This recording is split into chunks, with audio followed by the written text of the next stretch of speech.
Baylor and Norfolk State. So Baylor, 20-point favorite at the open, 21-point favorite, depending on where you look.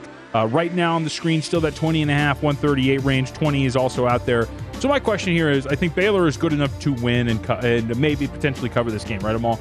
But it's also a Baylor team that we know is pretty beat up, right? Has injuries. Jonathan Tchamwa-Tchatchoua. LJ Cryer has been in and out of the lineup and has been unhealthy for them too. And I think big picture, that maybe starts to wear down on you.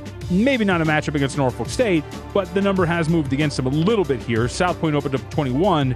I think that's the thing here with Baylor as we're moving forward. Maybe not so much in this matchup. Think they win. Obviously, they're a 20-point favorite, but the shorthanded nature of their roster could potentially come back to bite. Yeah, you mentioned Cryer. He's going to be a game-time decision. He's been out since the middle of February. He's played one game since the middle of February. Yeah. And they're going to need him in the lineup as they continue to move forward. Now, look, this game, they're going to be able to just roll the ball out there and they're going to be able to win it. Now, right. Do they cover the 16.5?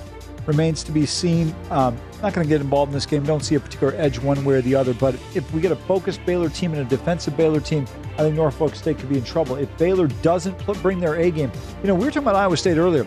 Baylor had a 29-4 lead against Iowa State at home, and they all of a sudden wind up in a dogfight. So interesting to see how this one plays out. Oklahoma State on the road, right?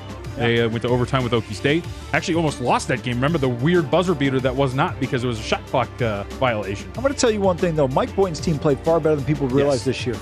Get prepared for all the madness with VSiN's tournament betting guide, daily best bet emails, plus full access to VSiN through April 5th for only $19 at VSiN.com/madness.